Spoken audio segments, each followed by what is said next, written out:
Hello, welcome back, and in this video I'll be doing a performance review of the Vivo NEX 3. So for the past few weeks that I've been using this phone, and for the gaming that I've been doing, it actually handles very well. The Snapdragon 855 Plus processor chip handles it amazingly, and with it having a vapor cooling chamber system, that helps as well, so it doesn't overheat and throttle as much.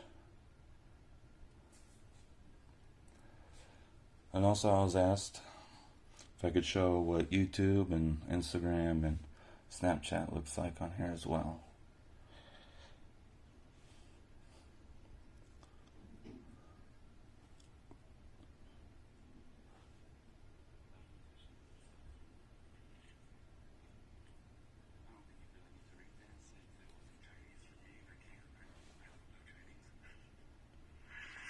But there's one thing I gotta say about this phone. This launcher that I have on right now is not default. Well, you actually can't see it too far. But my default launcher This is what it looks like, full screen on YouTube. I do want to say, I do like how if you plan on buying this phone, the content literally just spills over the sides. Because this phone is not for It looks amazing. If you're a tech connoisseur like me, go ahead and take off the case real quick. out there in the world, go ahead and give it a try. But if you're not Look at that. into the tech world, then It looks so nice.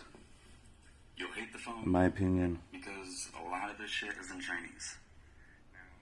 In my opinion, it just looks really nice how the content just spills over the edges like that. It just seems seamless, like as if the screen is with your surroundings, you know. I mean, yeah, sure, there's a chin and a forehead, but, you know, it's not very big, and most of your attention will be centerfocal anyways. But like, there's no cutout, no notch. Beautiful.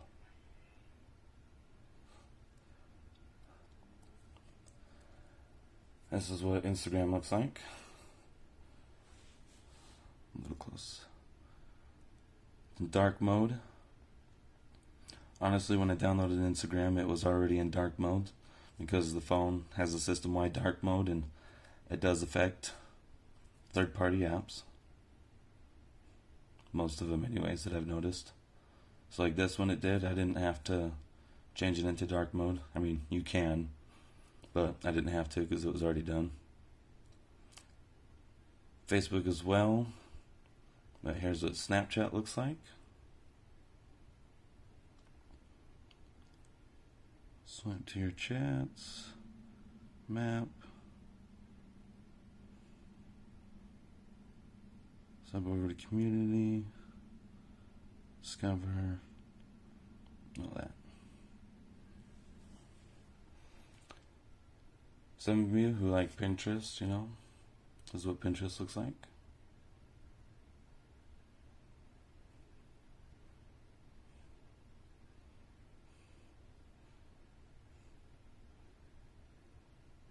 Ooh, and also, that's the other thing. Someone asked earlier if they should get it from AliExpress, if they should get this phone from AliExpress. They're just not sure if they should trust it. And in my opinion, yes. You can get it from here. You just got to find the right buyer. So when you download AliExpress, I'll go ahead and show you real quick how to do it. And the person I bought it from. You'll just go up here, you'll type in just Vivo NEX 3. Just Vivo NEX 3, that's it, nothing else. And the person I bought it from, the seller I bought it from, is the top seller right here. When I bought it, it was for $517, so it's actually a little cheaper. It's actually at $499. But this is the seller I bought it from. It's got a lot of reviews.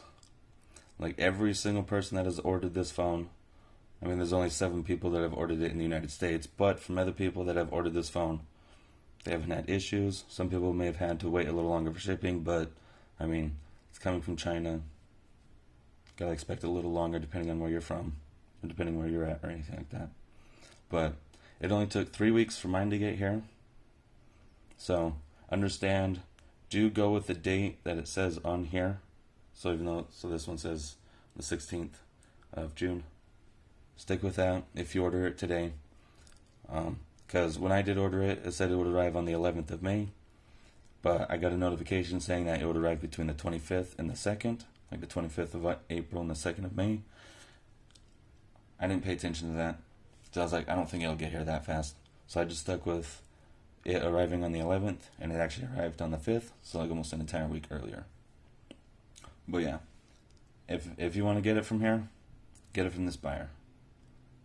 Download AliExpress, just type in Vivo NEX 3, and it's the first one for the moment. But how I know it's the right person is they got 42 reviews. And the shipping is DHL for that price. That's how I know it's the right person. And I also liked it. But anyways, let's go ahead and play a game or two, so you guys can see what it's like. The cool thing I noticed about this game assistant things that has this 4D vibration. And I think that's kind of cool. I'm not really sure like how it does it, because I'm lead to assume that it only really has one motor, one vibrational motor at the end, at the bottom here. Because when you do use the haptic feedback buttons, volume up and down and the lock button, you do feel the vibration coming from down here. It's not from up here or anything. But when you're playing a game like this, for example, and you have 4D vibration on, you can actually feel vibration coming from this side. So I think there's like a small vibrational motor or something like that. Or maybe the haptic motor just vibrates in a certain way so it travels to this side as well. But either way, it's actually pretty nice. I kind of like it.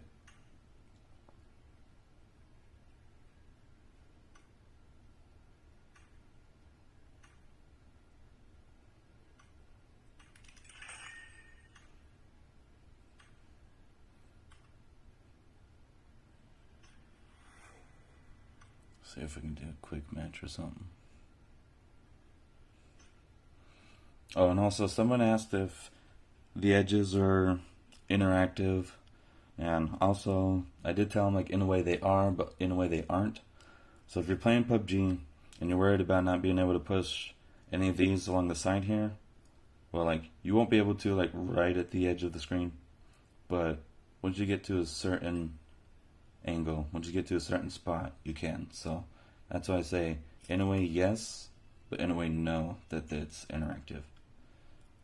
I just think the phone, when you're playing this game or certain games, it'll extend the sensitivity just a little bit beyond the edges, but not too far.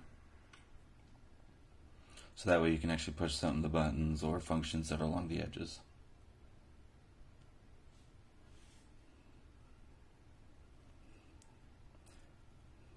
Oh, and you can hit that settings button, the play pause button, whichever, so you can leave the game and everything. You can access that. It's not too difficult. Once you get used to where you need to hit, it'll be there. You can touch it. And also, a lot of people will put their settings on HDR and extreme just to really push the phone and stuff like that. And don't get me wrong, yeah, it is a good idea to try that just to see how good the phone is. But I like mine at smooth and extreme. Because, well, for me, it helps me see people better. And from a distance. And in my opinion, it looks better to me. So that's why I just have it like this.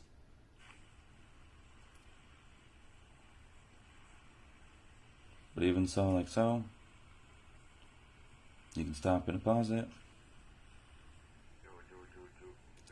Cool thing right here, I don't know if you can't notice that. Well, a little bit, okay.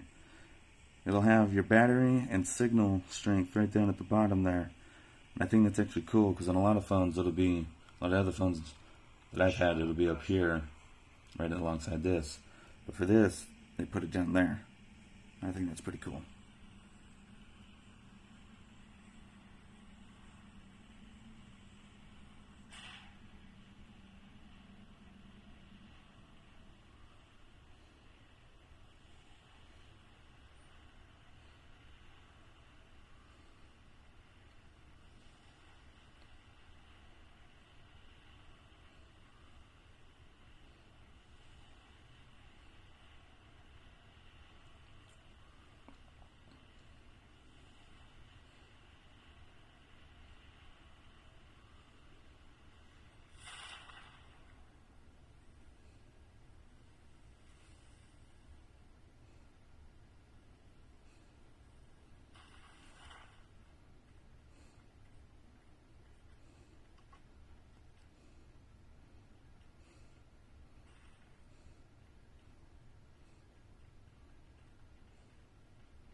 Good. Turn this up.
But the 855 processor chip, 855 Plus processor chip does hold up very well. And the RAM management is very good as well. It holds the games up pretty good. It'll hold them right where you left off in the memory, so you ain't got to worry about it refreshing. Just don't have too many apps open. Because if you have like 12 apps in the memory, then yeah, it'll probably refresh 1 or 2. But if you just have like 7 to 8, you should be fine.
But that's PUBG.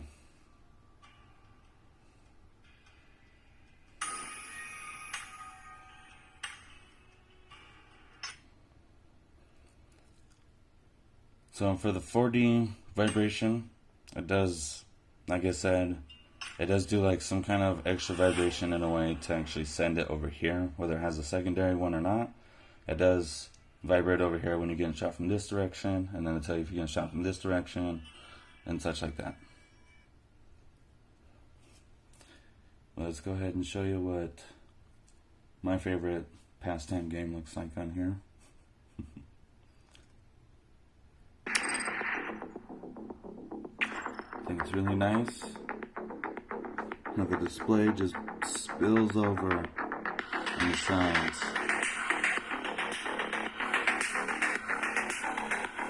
This, to me, it looks amazing.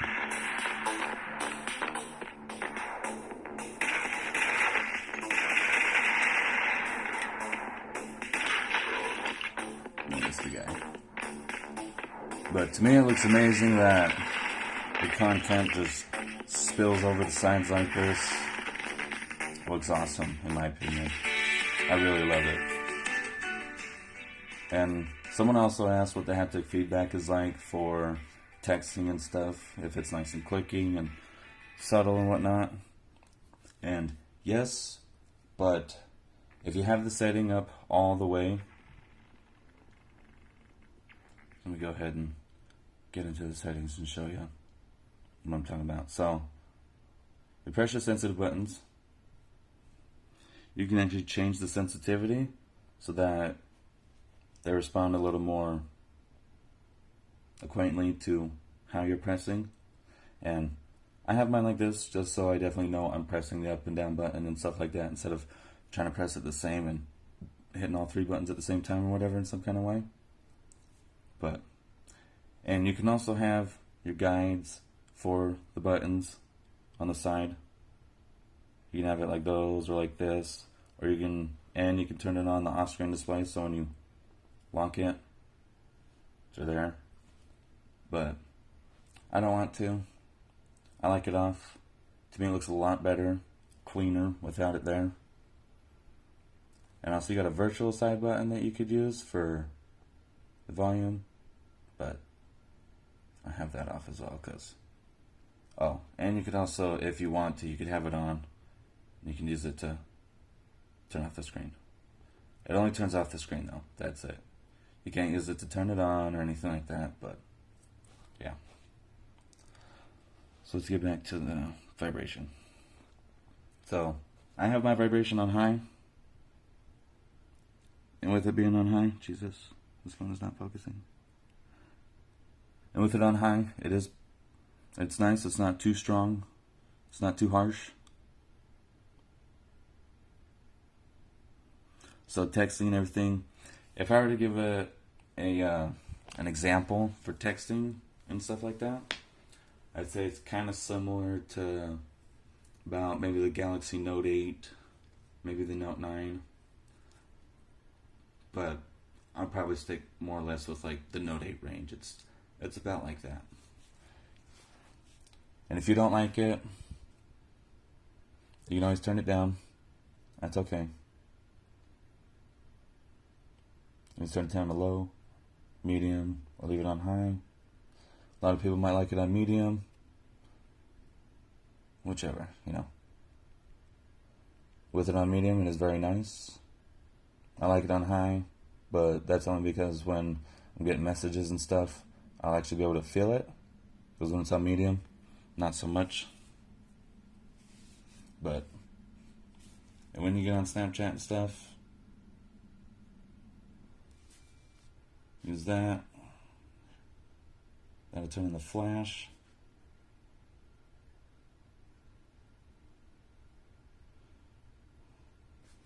Either way.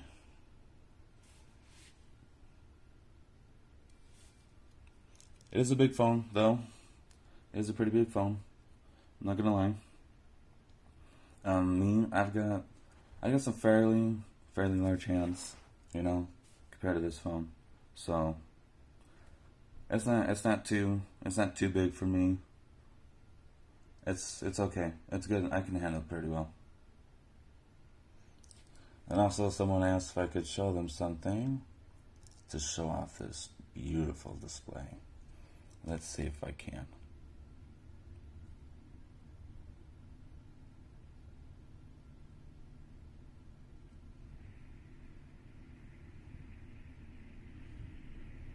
Let's turn this brightness all the way up. The phone does have HDR. It does have HDR capability for the display. As you can see, this is 1080/60 HDR. That's something that my Galaxy Note 8 didn't have.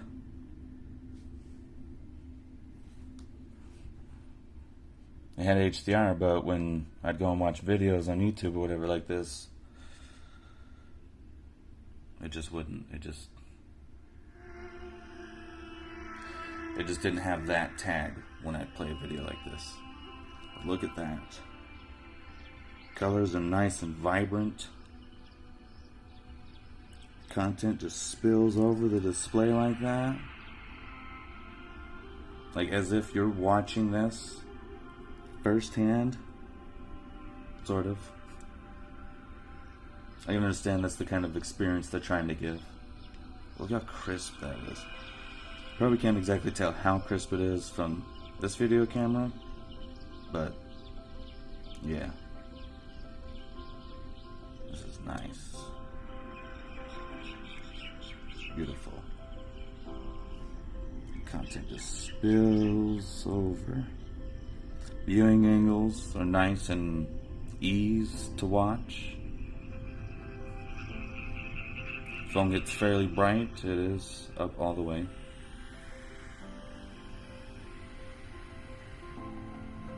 Just check that out.